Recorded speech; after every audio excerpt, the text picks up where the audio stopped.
Le Coran nous parle que de l'époque que nous sommes en train de vivre aujourd'hui. Il est en train de nous donner les clés pour que nous soyons à notre place.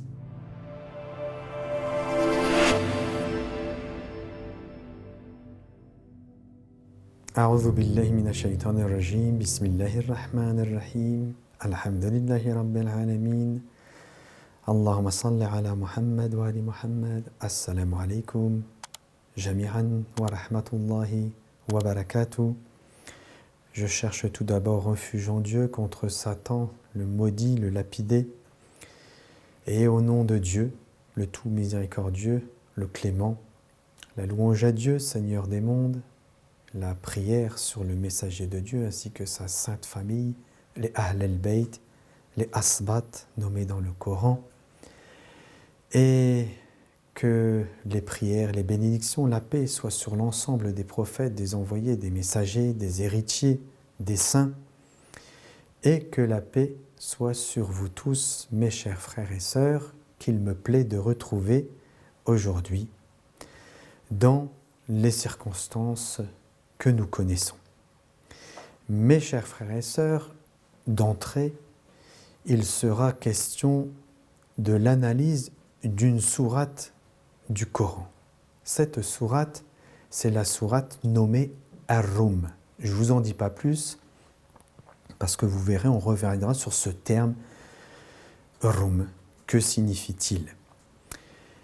Et vous allez voir qu'il y a des enjeux eschatologiques extraordinaires dans cette sourate et que Dieu, dans cette sourate, nous parle de l'actualité et de ce que l'on vit aujourd'hui. Donc restez avec moi, vous allez voir, il y a un certain nombre de choses que nous allons aborder en lisant le début de cette sourate et ce qui y est déclaré et ce que l'on peut entendre dans cela.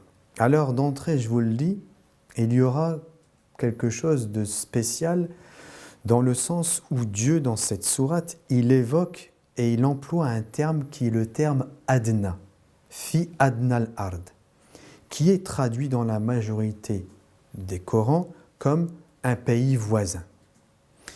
Et vous allez voir où est-ce que ce mot va nous emmener et que tout le secret de ces versets et de ce début de sourate, eh bien, son secret, il est dans ce mot adna. Nous allons donc aborder ensemble et voir tout ce que recèle ce mot et ce qu'il peut nous apporter pour comprendre ce que nous vivons aujourd'hui.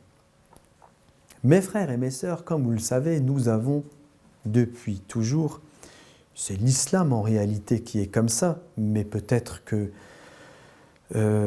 toute la communauté de l'islam n'a pas conscience de cela, mais en tout cas, nous, c'est ce que nous reflétons toujours dans notre manière d'aborder les sujets que nous abordons, c'est le côté eschatologique. Parce que le Coran, en réalité, toute son histoire est une histoire d'eschatologie. Alors, comme vous le savez, nous avons abordé beaucoup de sourates du Coran, en particulier celles que nous avions abordées il y a maintenant plusieurs années, pour initier tout ce sujet de la fin des temps et de l'eschatologie. C'était la sourate La Caverne que nous avons beaucoup développée ensemble. Mais le Coran, dans sa globalité, nous parle de l'actualité. Il est important d'avoir à l'esprit, comme le prophète nous en a parlé de ce Coran, et comme les imams, les héritiers de la maison de la prophétie, les Asbat nous en ont parlé de ce Coran.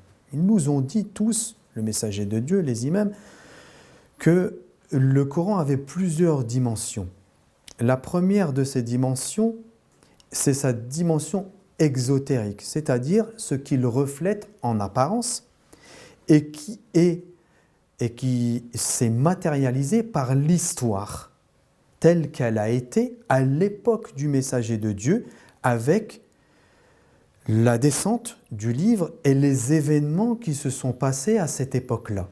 Et ça, c'est l'exotérique qui nous permet de comprendre un aspect du Coran et qui était déjà à l'époque un aspect eschatologique, puisque il était vécu, ce Coran, en même temps que le messager de Dieu et les croyants qui l'entouraient, et au-delà de tous les hommes, eh bien, il vivait ce livre et ces signes avec cette révélation qui descendait sur le cœur du messager de Dieu.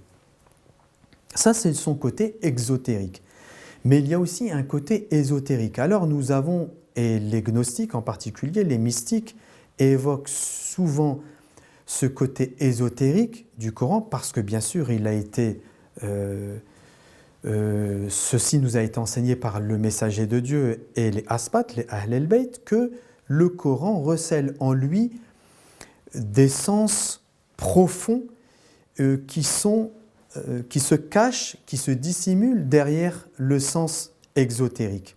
Tout ceci pour nous dire que la lettre, elle recèle en elle beaucoup de choses, beaucoup d'aspects qui permettent de nourrir son âme et qui permet d'avoir une approche coranique qui est celle de celui qui chemine vers Dieu et qui veut se rapprocher, mais de manière concrète de Dieu.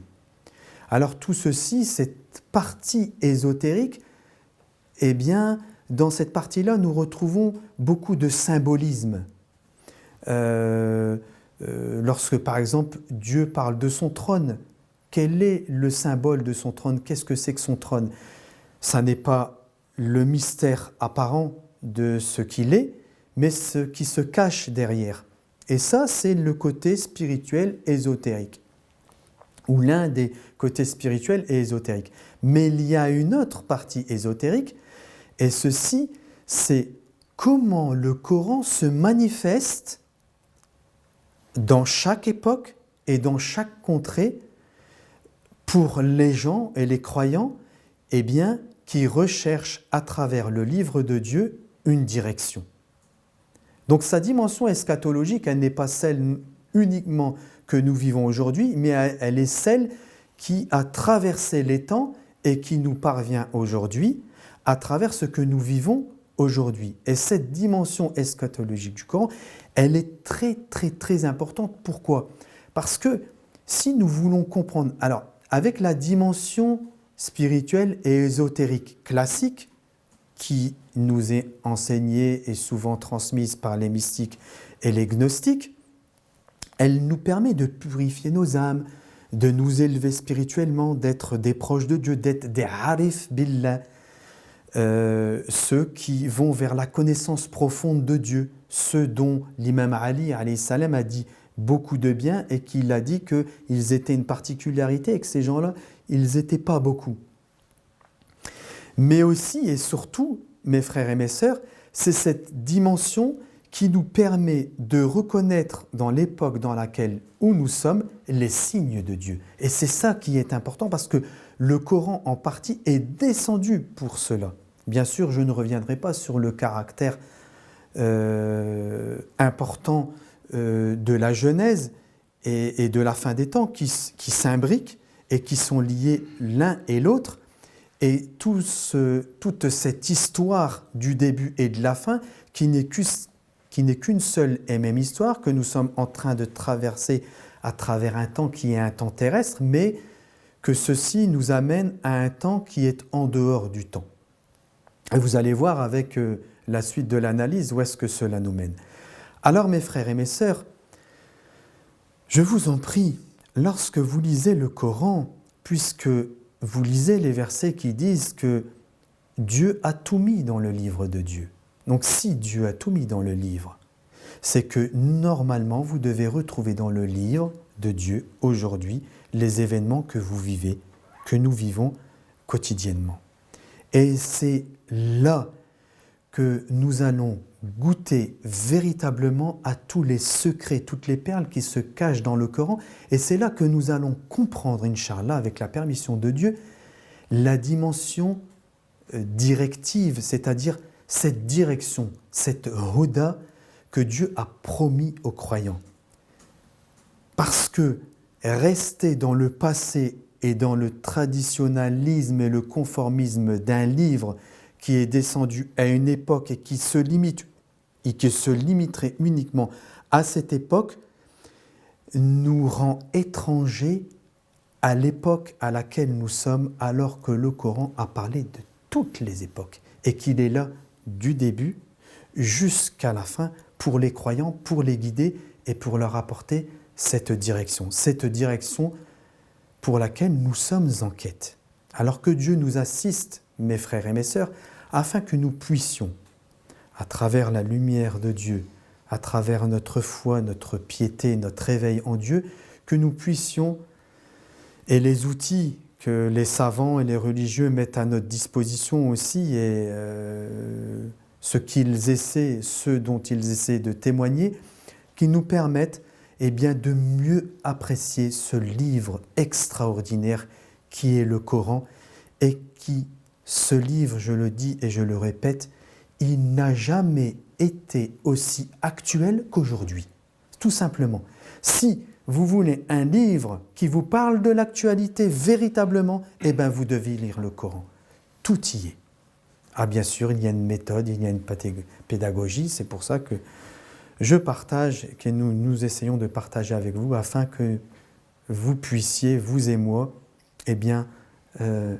comprendre tous les enjeux que nous vivons aujourd'hui. Alors mes frères et mes sœurs, après ce bref petit rappel, introduction sur les enjeux eschatologiques du Coran, nous avions abordé la semaine dernière le sujet de Al-Kawthar, que je vais vous rappeler brièvement parce que j'aime bien dire un mot sur l'analyse précédente.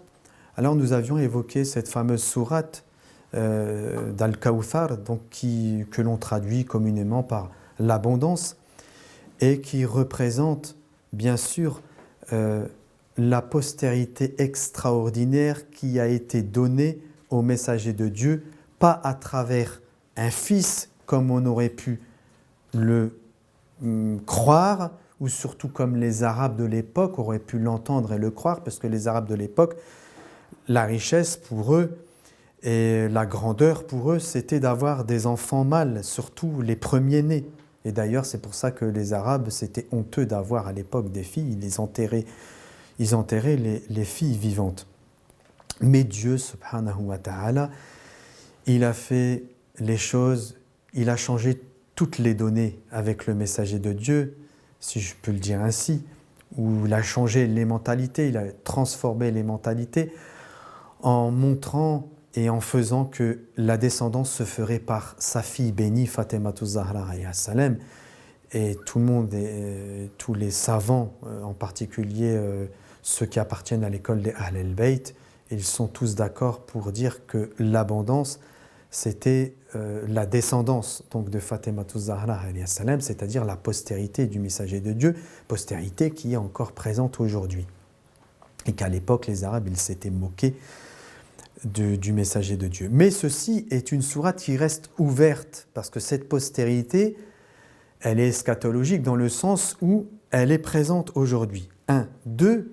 La sourate se terminait en disant que celui qui se moque, celui qui est ton ennemi, celui qui est contre toi, Dieu lui coupera sa postérité. Et peut-être que ça, c'était peut-être pas assez précis, je ne l'avais pas dit peut-être assez clairement dans la dernière analyse, mais entendez bien que ceux qui sont contre la vérité, ceux qui, on va dire, qui refusent la vérité, quand je dis ceux qui refusent la vérité, c'est-à-dire c'est ceux qui travaillent uniquement dans un intérêt personnel, alors que la vérité c'est de travailler pour l'intérêt commun, l'intérêt de tous, c'est travailler pour les autres. Nous sommes là pour les autres et pas pour notre propre intérêt.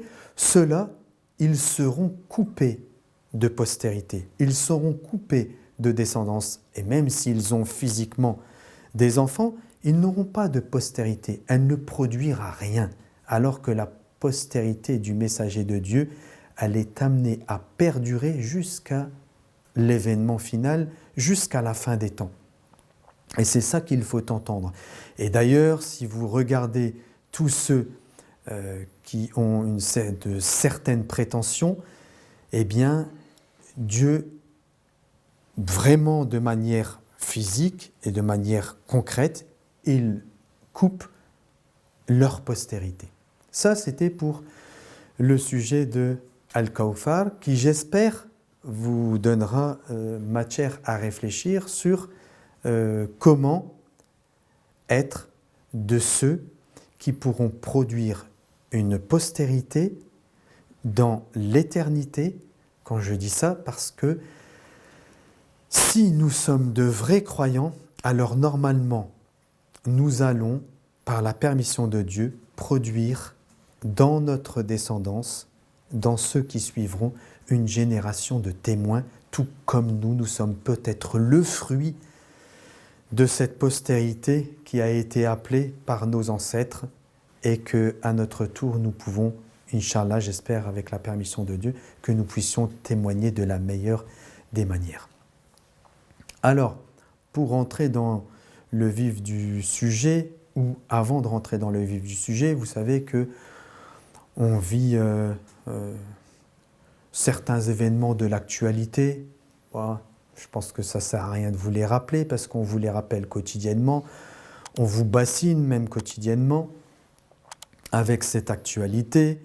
Je disais dans la dernière analyse, méfiez-vous des gens qui vous disent « Regardez là, ici c'est un méchant et regardez là, c'est un gentil ». Méfiez-vous parce que généralement, ça n'est jamais comme ils vous le disent et puis ils veulent que vous preniez un parti. Ne prenez pas de parti. Soyez des hommes avertis, sages et prenez le parti de ceux qui sont ouverts d'esprit, de ceux qui réfléchissent, de ceux qui sont éveillés et pas de ceux qui veulent vous faire penser comme eux. Et cette actualité, eh bien, elle fait perdurer ce que nous vivons depuis, maintenant c'est 2019, depuis le début de la pandémie. La pandémie, elle a contribué, elle a été, on va dire, instrumentalisée pour nourrir, ça c'est un fait, tout le monde le dit, tout le monde le reconnaît, pour instrumentaliser cette pandémie-là pour cultiver la peur chez les gens. Maintenant, on va continuer à cultiver cette peur à travers l'hypothèse d'une guerre. Et c'est possible qu'il y ait une guerre. Mais pourquoi nourrir un esprit de guerre et alimenter cette peur alors que nous avons tant besoin, après ces 2 années que nous venons de vivre, nous avons tant besoin de sérénité et de retrouver une certaine paix. Alors moi je vous dis, mes frères et mes sœurs, soyez sereins, comme je le disais dans l'analyse précédente, soyez calmes, soyez en paix, prenez les choses avec beaucoup de hauteur, soyez avertis et soyez ouverts. Ne croyez pas bêtement ce qu'on vous raconte dans les réseaux sociaux ou dans les médias mainstream. Et surtout, je vous en prie, soyez dans le juste milieu. C'est vrai, c'est pas facile à faire, moi avec vous, c'est pas évident à faire parce qu'ils veulent. Alors quand je dis ils veulent, c'est ceux qui nourrissent des intérêts personnels et qui veulent s'accaparer un pouvoir et qui veulent garder ce pouvoir. Ces gens-là, ils veulent à tout prix que vous preniez une position, un camp. Comme ça, ils vous mettent dans une catégorie. Et lorsque vous êtes dans une catégorie, eh bien, vous êtes à leur merci. Mais si vous êtes ouvert d'esprit, alors vous passez entre les mailles du filet. Et c'est ça qui est important pour nous, parce que si nous voulons continuer notre travail de témoignage, eh bien nous ne devons pas tomber dans les extrêmes, parce qu'ils veulent que nous tombions dans une extrême. Il ne faut pas que nous tombions dans les extrêmes, afin que nous puissions produire le meilleur de nous-mêmes. Alors je le dis et je le répète, c'est une période où vous devez garder espoir. Espoir en Dieu pour ceux qui croient en Dieu et espoir en ce qu'il y a de bon chez l'homme pour ceux qui ne croient pas forcément en Dieu.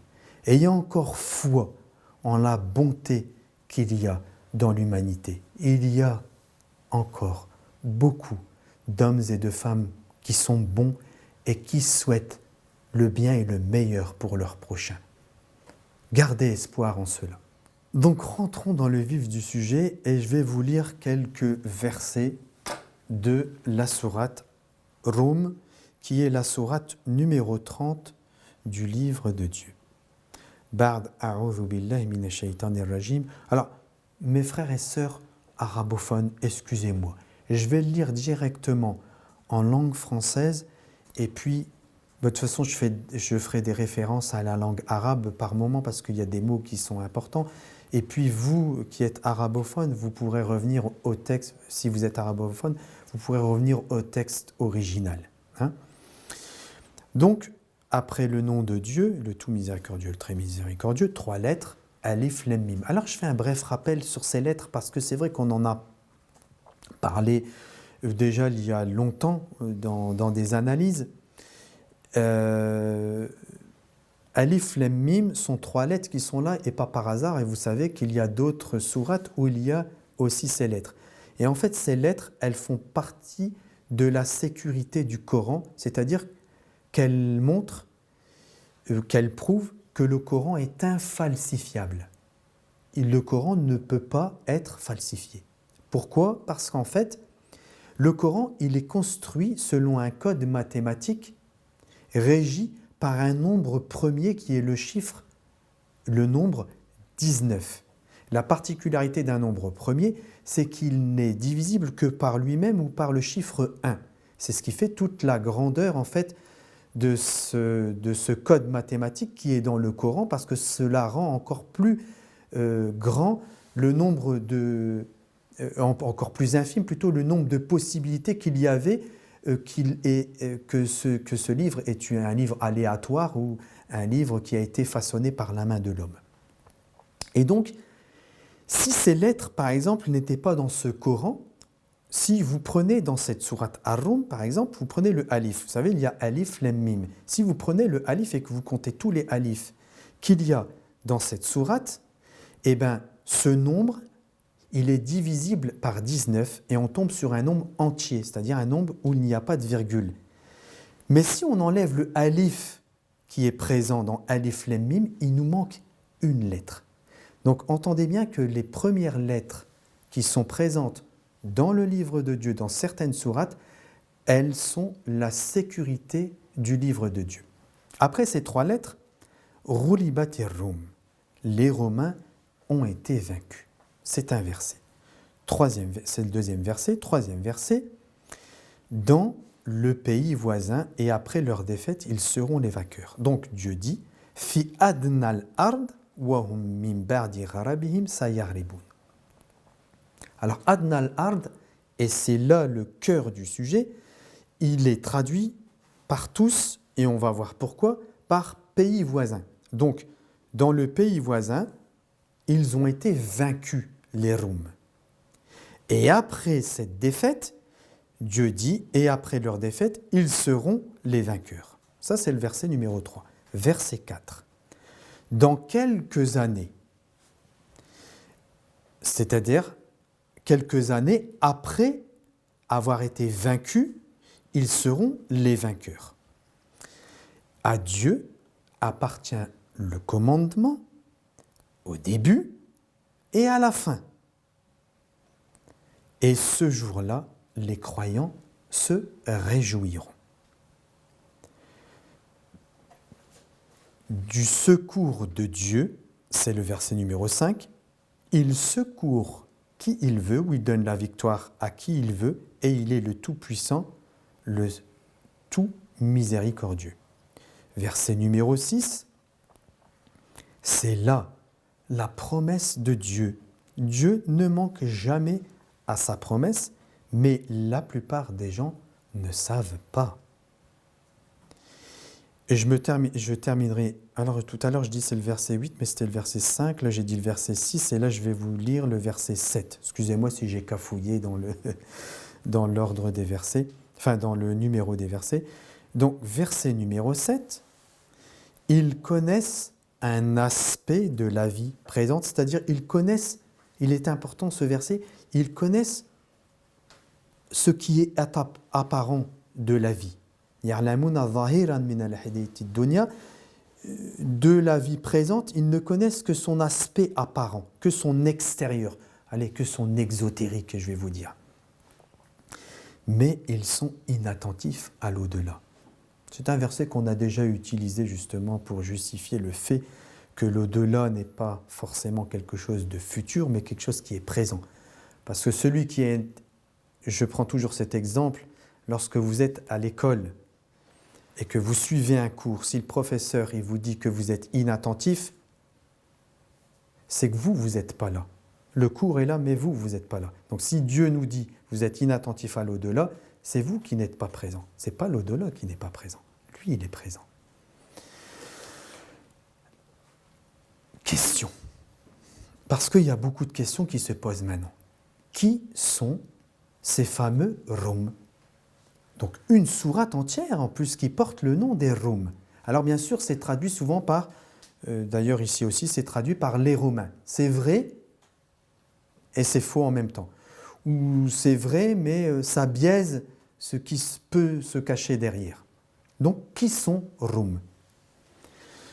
Deuxième question, lorsque Dieu dit, et qu'il précise, il aurait pu dire tout simplement dans le deuxième verset, ou dans le troisième verset plutôt, pourquoi il précise qu'ils ont été vaincus dans le pays voisin? Pourquoi il ne dit pas tout simplement ils ont été vaincus? Pourquoi Dieu il insiste? Et il dit fait Adnal Ard, sachant que Adnal Ard, bon, on va revenir dessus, mais bon, ça veut tout et rien dire en même temps. Donc, quel est le mystère qui se cache derrière Adnal Ard? Et quelle est cette victoire dont Dieu va dire que quelques années après, alors quelques années, ça peut être moins de 10 ans, ça peut être plus de 10 ans, on ne sait pas vraiment, c'est pas très grand, mais par rapport à quoi ça dépend quel temps on prend.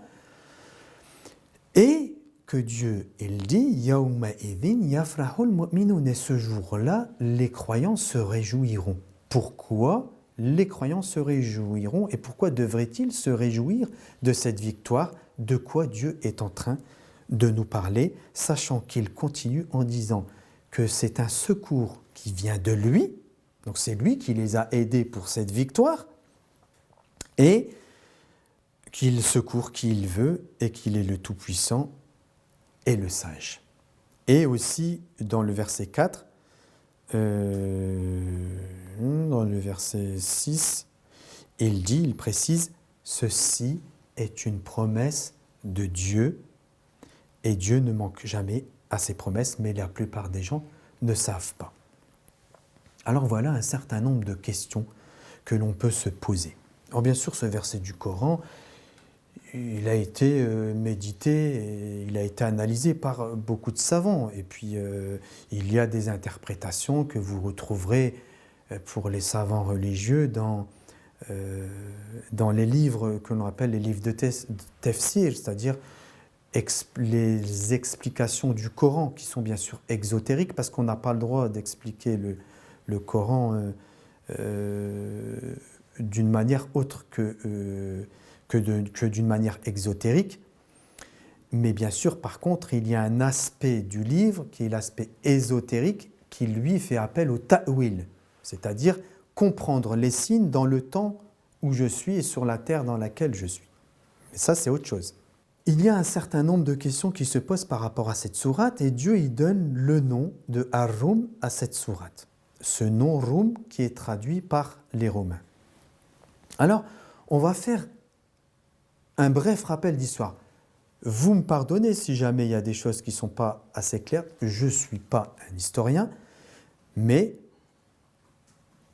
avec la permission de Dieu, il y a certaines choses historiques que vous pouvez vous-même avoir accès, même si vous n'êtes pas historien, et vous retrouverez tout ça très facilement. Vous savez qu'il y a eu un grand empire qui était l'Empire romain, qui a régné pendant des années et des années. Et cet empire romain, à l'intérieur de cet empire romain, il y avait, parce que là on parle des 4e siècle, et il y avait à l'intérieur de cet empire un mouvement qui était le mouvement du christianisme. Parce que il y avait 3 ou 4 siècles auparavant, Jésus était venu. Donc le christianisme, il était en train de se développer. Mais sous l'autorité de l'Empire romain, le christianisme, il n'était pas bien vu, voire il était même combattu. Et à un moment donné dans l'histoire, Rome était en danger. Donc, on a multiplié les empereurs. Au lieu d'avoir un empereur, il y avait plusieurs empereurs en même temps. Jusque 313, si les chiffres que j'ai sont bons. Et là, il y a un empereur, parmi ces empereurs, que l'on nomme Constantin, qui est le fils d'un autre empereur, bien sûr. Et Constantin, eh bien, à un moment donné dans sa vie, il va émigrer. Alors bien sûr, l'Empire romain était un grand empire et il englobait aussi la Turquie. Et Constantin va émigrer à Constantinople, que vous connaissez en Turquie, et il va faire de Constantinople la capitale de son empire, sa nouvelle capitale. Et ceci est important parce que, en fait, il va y avoir à travers cette émigration de Constantin une émigration du christianisme, du territoire occidental vers le territoire oriental. Et donc il y a un christianisme oriental qui va se développer à partir de Constantin. D'ailleurs, sachez que Constantin s'est converti au christianisme à la fin de sa vie. Donc il a terminé sa vie en étant croyant. Et il est le seul aussi, Constantin, à avoir toléré les chrétiens et le christianisme et leur avoir donné certains droits qu'ils n'avaient pas sous l'autorité des autres empereurs avant lui. Et donc, nous assistons à une émigration de ce christianisme occidental vers l'Orient et donc le développement d'un christianisme oriental. Et il va y avoir un moment donné dans l'histoire, alors ça c'est, je pense, le XIe siècle, 1050, 1054, à peu près dans ces eaux-là, il va y avoir une scission entre le christianisme occidental et le christianisme oriental, ce qui donne un peu naissance en réalité au catholicisme et au christianisme orthodoxe. Et bien sûr, cette orthodoxie, ce christianisme orthodoxe va continuer son chemin vers la Russie, vers l'empire, à l'époque on appelle l'empire de l'Union soviétique, l'URSS. Et d'ailleurs, c'est pour cette raison-là aussi que certains historiens, donc Rome était Rome occidentale était la première Rome, en Turquie, deuxième Rome, avec l'émigration de Constantin vers la Turquie et qui fait de Constantinople sa capitale, deuxième Rome, et les historiens disent de la Russie, donc de l'URSS, qu'elle est la troisième Rome. C'est important pour la suite du sujet. Donc, nous avons différentes catégories de chrétiens. Aujourd'hui, il y a beaucoup plus que ça, c'est-à-dire il y a encore des scissions encore plus petites, mais moi je parle des 3 grands mouvements chrétiens qui existent aujourd'hui, le catholicisme, le protestantisme et l'orthodoxie, donc le christianisme orthodoxe. Et c'est important de comprendre cette histoire-là parce que vous allez comprendre de qui la sourate du Coran Ar-Rum, elle est en train de parler. Est-ce qu'elle parle des Romains de l'époque, de Rome, ou est-ce qu'elle parle des Romains qui ne sont pas les Romains, mais qui sont derrière le Romain quelque chose d'autre, puisque il y a eu émigration et transfert. Ce transfert fait que l'URSS a été appelée la Troisième Rome. Pourquoi ? Eh bien parce que le christianisme qui est né et qui était en Occident s'est retrouvé en URSS, dans l'Union soviétique. Il y a cette prédiction qui est faite, apparemment qui apparaît comme une prédiction. Parce que, à l'époque du messager, quand cette révélation est faite, eh bien, on se demande quelle est et qu'est-ce qui se cache derrière cette déclaration. Les Romains, donc maintenant vous devez comprendre, les Romains, Dieu est en train de parler de l'orthodoxie, c'est-à-dire des chrétiens orthodoxes. Donc les Romains vont être, les orthodoxes vont être vaincus, et après avoir été vaincus, quelques années après, ils vont être eux les vainqueurs. Alors ils ont été vaincus fi adnal ard, et ça je vais revenir après. Pourquoi adnal ard ? Et les interprétations, comme je vous disais tout à l'heure, ils supposaient que c'était à l'époque avec les Perses qu'ils avaient perdu et puis qu'après ils ont regagné, etc. Mais si vous revenez à cette histoire, vous allez voir que ce n'est pas très clair, cette histoire. Alors est-ce que c'était vraiment ça ? Juste à l'époque, juste après l'époque ou pendant l'époque du messager de Dieu, cette histoire avec les Perses ? Ou alors y a-t-il quelque chose qui se cache, quelque chose d'autre qui se cache derrière ? Surtout, que Dieu y dit, ce jour-là, c'est-à-dire quand il y aura cette victoire de la part des orthodoxes, yafrahul mu'minoun, les croyants seront contents, ils seront heureux. Donc de quoi Dieu est-il en train de parler ? Et c'est ça qui va nous amener à cette histoire de Adna al-Ard. Si on revient à ce terme, Dani en arabe ça veut dire bas. D'ailleurs le mot dunya veut dire bas monde. Adna, le plus bas. Ça c'est dans Floura. Linguistiquement parlant, ça veut dire bas. Mais ça peut avoir aussi le sens de proche, près. D'ailleurs, ce mot est employé en particulier dans cette histoire dont nous avions parlé dans les analyses précédentes, cette histoire d'amour et d'ascension qu'il y a, et cette histoire d'amour et d'intimité qu'il y a entre le messager de Dieu et Dieu.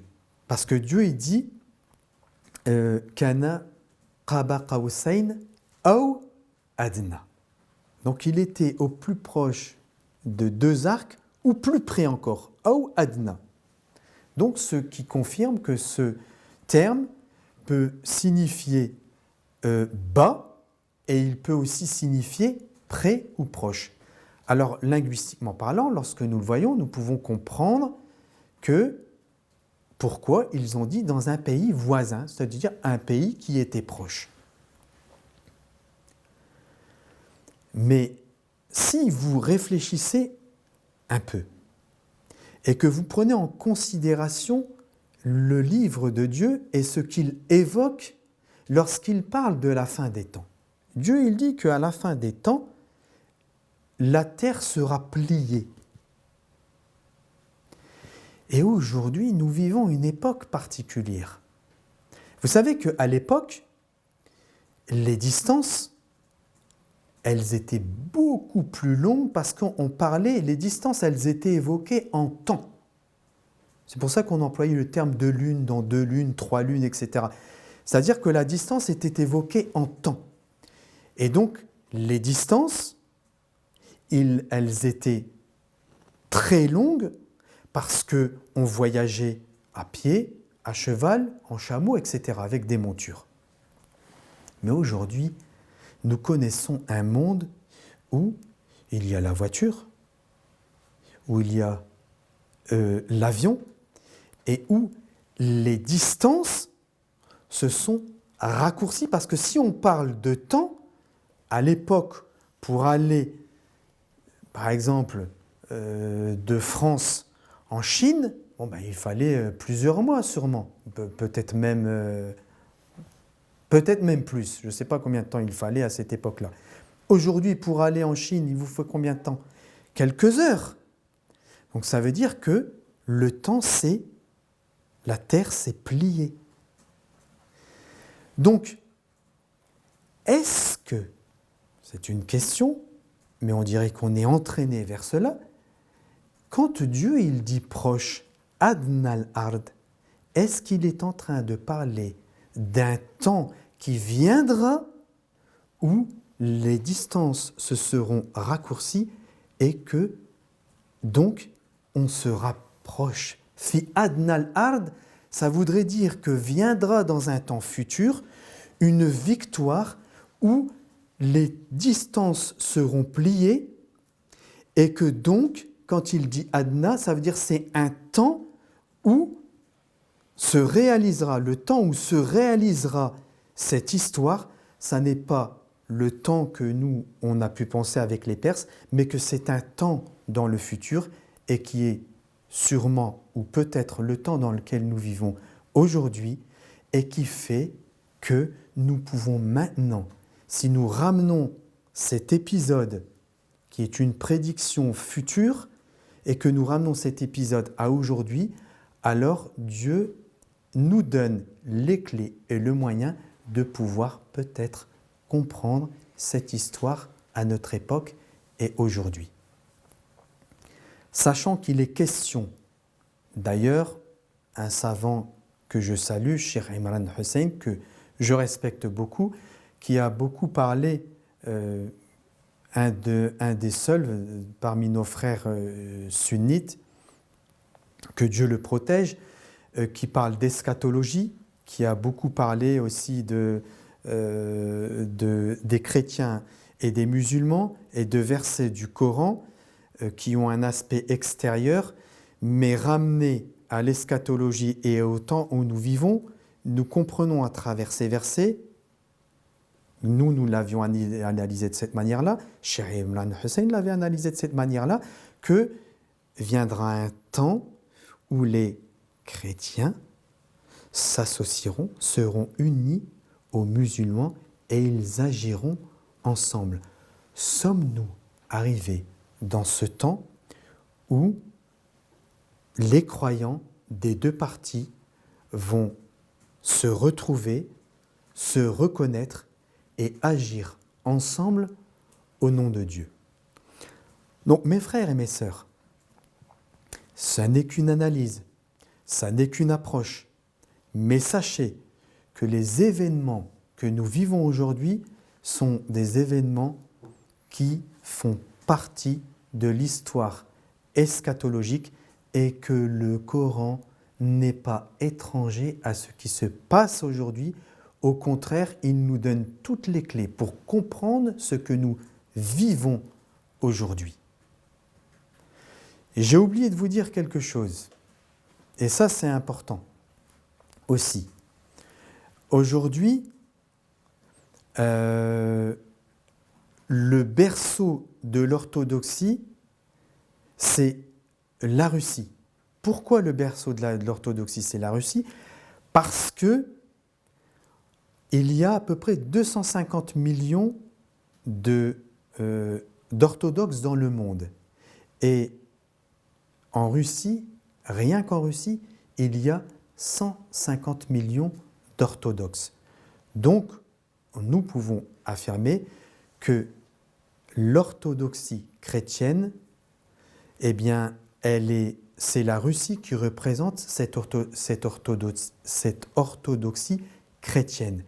Est-ce que, c'est une question encore, est-ce que c'est une alliance entre ces chrétiens orthodoxes et les musulmans dont il est question?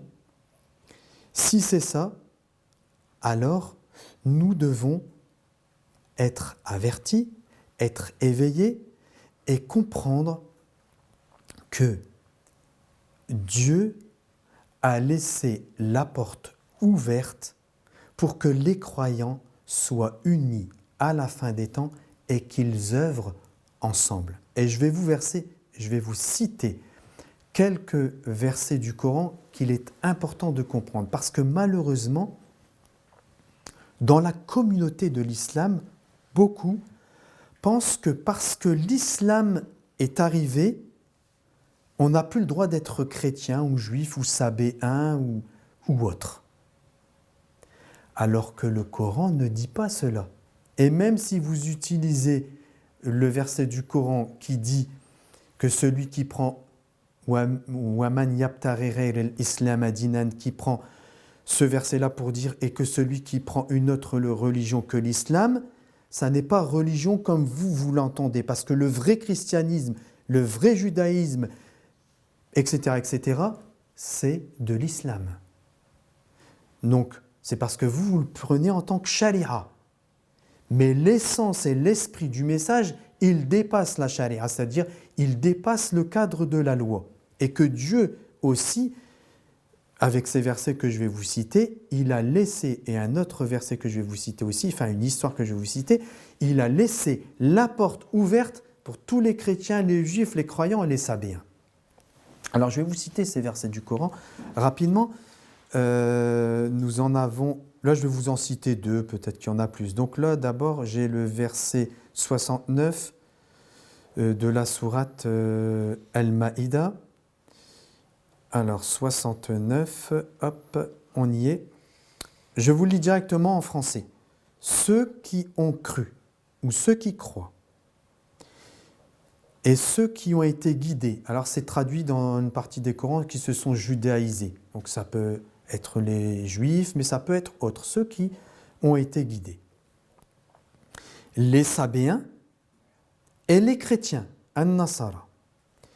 Ceux parmi eux qui croient en Dieu. Écoutez bien, ceux parmi eux qui croient en Dieu. C'est-à-dire que parmi eux, il y a des gens qui ne croient pas en Dieu, c'est-à-dire qui ne croient pas en Dieu comme il faut croire en Dieu. C'est pour ça qu'il y a d'autres versets qui parlent que les juifs ou les chrétiens, quand ils font telle ou telle chose, associationnisme ou mécréance, etc. Quand ils parlent, méfiez-vous. Quand ils parlent dans ce sens-là, ils ne parlent pas de tous les chrétiens ou de tous les juifs. Comme ce verset du Coran, c'est pareil. Il parle d'une partie des chrétiens et d'une partie des juifs, une partie des sabéens, etc. Donc je répète, ceux qui ont cru, ceux qui ont été guidés, les sabéens et les chrétiens, ceux parmi eux qui croient en Dieu au jour dernier et qui accomplissent les bonnes œuvres, pas de crainte sur eux et ils ne seront pas affligés. Question. Est-ce que ce verset du Coran ferme la porte aux chrétiens, aux juifs et aux sabéens ou autres? Si vous lisez ce verset, si vous voulez référer à ce verset du Coran, non. Je vais vous lire encore un autre verset. C'est le verset 82 de la même sourate. 82, tu trouveras certainement que les juifs et les associateurs, ceux qui ont associé à Dieu, les idolâtres, sont les ennemis les plus acharnés des croyants. Alors écoutez bien, parce que là on n'est pas en train de parler de tous les juifs ou de tous les chrétiens, on est en train de parler d'une partie. Tout comme chez les musulmans, il y a des tordus, tout comme chez... etc. etc. Il faut être averti quand vous lisez le Coran. Il ne faut pas, ce qu'on vous raconte comme ça, le croire bêtement ou croire que vous avez vu, les musulmans, ils disent que les chrétiens... Non, non, non, non, non. Vous devez être averti, vous devez réfléchir, vous devez comprendre. Tu trouveras certainement que les juifs et les idolâtres ou les associateurs sont les ennemis les plus acharnés des croyants. Le verset continue. Et tu trouveras certes que les plus disposés à aimer les croyants sont ceux qui disent « nous sommes chrétiens ». Nasara, c'est qu'il y a parmi eux des prêtres et des moines et qu'ils ne s'enflent pas d'orgueil. Ça, c'est le deuxième verset. Mais la clôture, mes frères et mes sœurs, c'est cette fameuse histoire qui a été vécue par le messager de Dieu. Vous savez qu'à l'époque, les chrétiens de Najran ont lancé un défi au messager de Dieu, en prétendant qu'il n'était pas envoyé de Dieu, etc. Ils ont lancé un défi. Alors, le messager de Dieu a relevé ce défi et il leur a donné un rendez-vous. Et il s'est rendu à ce rendez-vous pour être et rencontrer ces chrétiens de Najran avec sa famille. Il est parti avec qui? Il est parti avec son gendre et cousin Ali. C'est de l'histoire, nos frères sunnites, chiites, tout le monde connaît cette histoire. Il est parti avec Ali, alayhi salam, qui est son gendre et son cousin, Ali ibn Abi Talib, avec Fatima al-Zahra, alayhi salam, sa fille, et avec Hassan et Hussein, alayhi salam, les deux enfants qui sont nés de l'union de Ali, alayhi salam, et de Fatima. Et lorsqu'ils sont apparus, cette famille, j'en ai des frissons à vous le dire, est apparue devant ces chrétiens de Najran, alors ils sont revenus en arrière. Et l'exécration, c'est-à-dire l'appel à la malédiction sur eux, n'a pas été prononcé. Ça veut dire que la porte de la miséricorde est ouverte pour nos frères et nos sœurs chrétiens jusqu'au jour de la résurrection, mes frères et mes sœurs. Alors ne condamnez pas vos frères et vos sœurs, quels qu'ils soient. Parce que le monde auquel Dieu nous appelle est un monde où les croyants sont unis, quelle que soit leur appartenance. Dieu, dans son saint livre, n'a pas fermé la porte. L'histoire du messager de Dieu nous montre que la porte n'est pas fermée, bien au contraire, et que tout chrétien, tout juif, tout musulman, tout sabéen a sa part et la porte, elle est ouverte pour lui, pour le futur. Mes frères et mes sœurs, nous avons une histoire extraordinaire aussi qui est celle du 12e imam héritier de la maison de la prophétie. D'ailleurs, je vous dirai un mot à la fin sur le mois Sha'ban dans lequel nous sommes parce que nous avons le souvenir de cet imam que l'on nomme Sahib al-Asr wa Zaman, qui est le 12e héritier de la maison de la prophétie, qui fait que les asbat, la postérité du messager de Dieu, elle est présente aujourd'hui avec nous. Sa particularité à cet homme extraordinaire, c'est qu'il est né de l'union d'une princesse byzantine chrétienne. Alors, je ne vais pas dire orthodoxe, parce qu'à l'époque, il n'y avait pas orthodoxe, catholique, etc. Mais une chrétienne. Et de son père, qui est bien sûr l'imam al-Hadi, al-Askari, l'imam al-Askari, qui est descendant, bien sûr, du messager de Dieu par la lignée de Hussein, alayhi salam. Donc vous voyez que celui qui doit revenir aux côtés de Jésus, alayhi salam, il est lui-même le fruit de l'union du christianisme et de l'islam qui sont amenés à se retrouver à la fin, puisque lui, il ouvre les portes de la fin des temps et de l'eschatologie. Mes frères et mes sœurs, tout ce qui se passe, il est sous contrôle, sous maîtrise, et le Dieu Tout-Puissant porte un regard sur les croyants. Est-ce que nous sommes à l'aune de cette prédiction faite où les croyants devront se réjouir? Peut-être. Nous l'espérons. Nous espérons nous réjouir avec tous les chrétiens, les juifs, les sabéens, les bouddhistes, et tous ceux qui ont une fibre et une intention sincère de vouloir mettre à disposition leur être, leur personnalité, ce qu'ils sont, au service de l'humanité et au service des autres.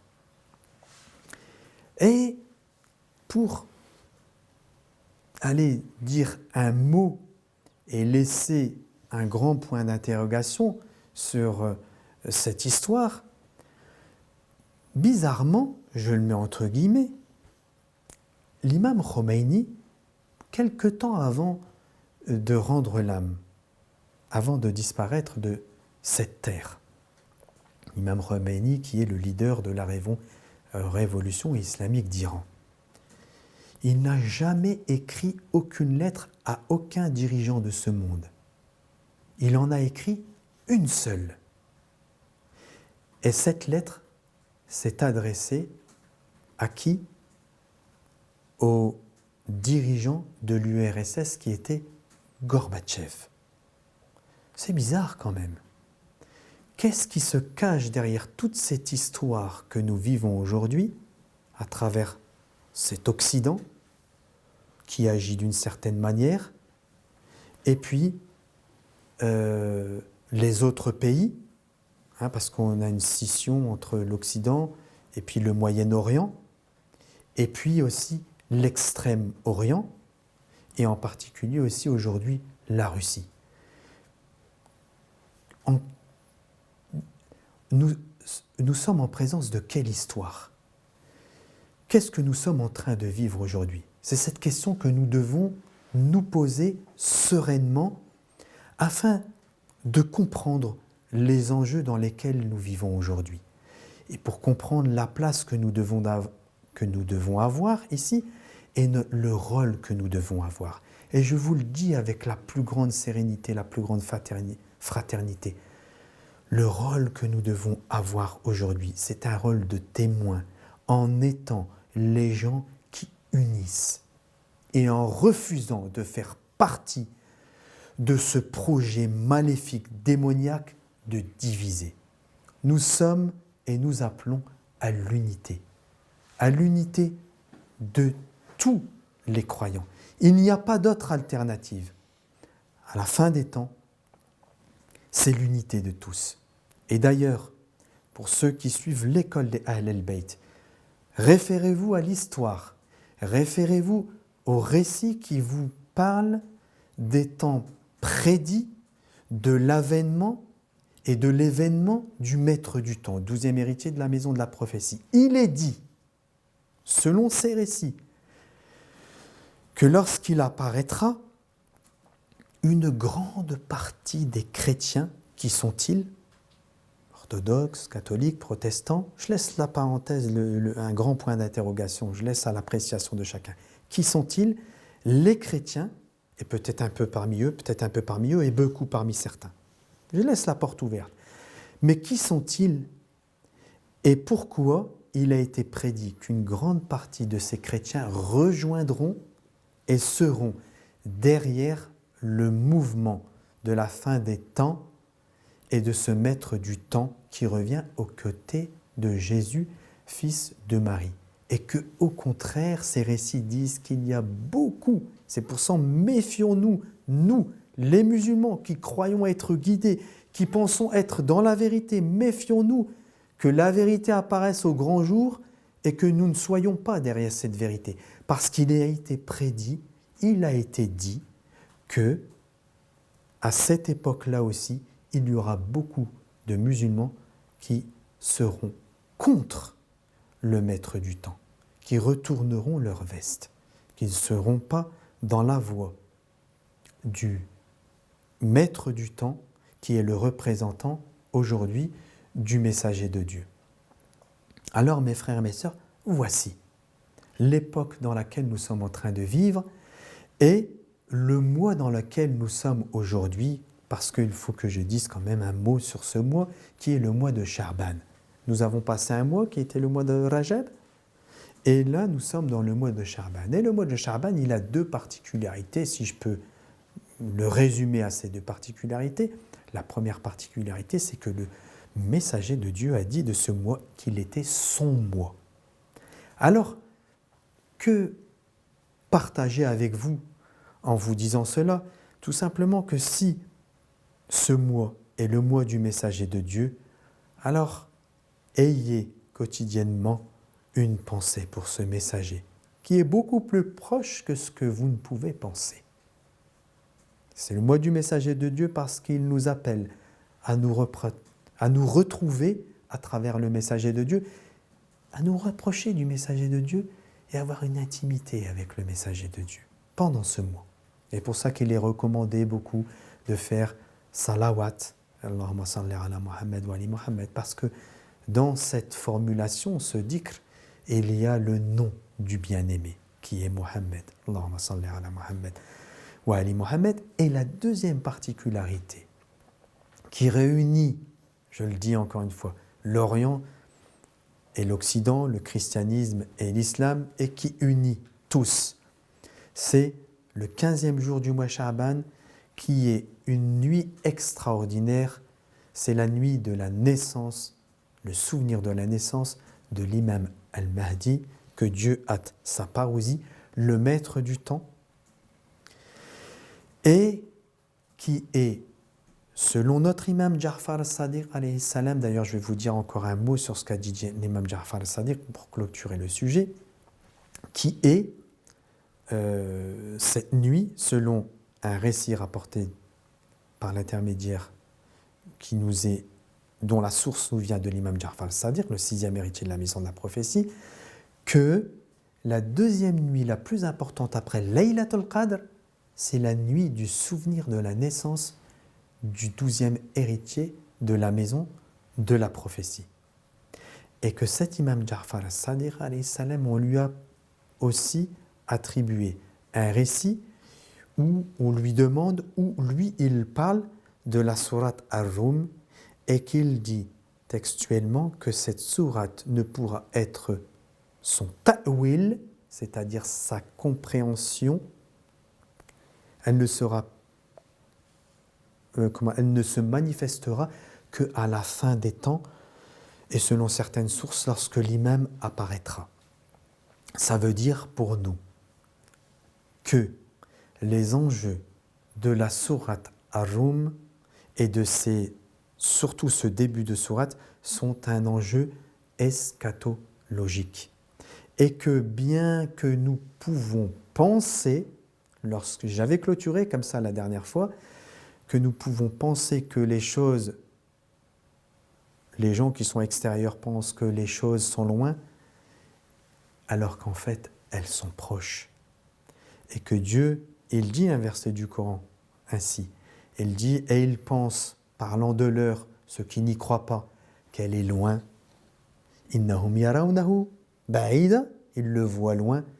Wa narahu, inshallah, que nous soyons du nous narahu, wa narahu qariban, et que nous le voyons proche. Voilà les enjeux qui sont présents aujourd'hui sous nos yeux. Alors mes frères et mes sœurs, je vous en prie, le Coran nous parle que de l'époque que nous sommes en train de vivre aujourd'hui. Il est en train de nous donner les clés pour que nous soyons à notre place. Alors, retrouvons tous ensemble la voie, la direction, la mission que nous devons accomplir et soyons des témoins de l'unité de tous les croyants face au projet diabolique d'Iblis. Le projet qui est celui de la Genèse que vous connaissez et qu'il a lancé un défi à toute l'humanité. C'est lui notre ennemi, c'est Iblis, pas un autre, bien sûr, et ceux qui le servent. Iblis est l'ennemi numéro 1. Vous devez, comme le Coran vous le dit, le prendre comme un ennemi. Et lui, il nous a lancé un défi à nous tous. Il a lancé un défi à l'humanité. Je les détournerai tous, sauf ceux de tes serviteurs qui font partie d'Al-Mukhlasin. Alors, faisons tout pour relever ce défi et faisons tout pour que nous soyons de ceux qu'Iblis n'a pas pu piéger. Il n'a pas pu les avoir. Inch'Allah, bi'idhnillah, wa bihaqqi Muhammad wa ali Muhammad. Et je vous souhaite à tous une très bonne soirée. Soyez sereins, soyez en paix. Dieu vous bénisse, Dieu unisse tous les croyants et je vous dis à très bientôt pour une future analyse, Inch'Allah.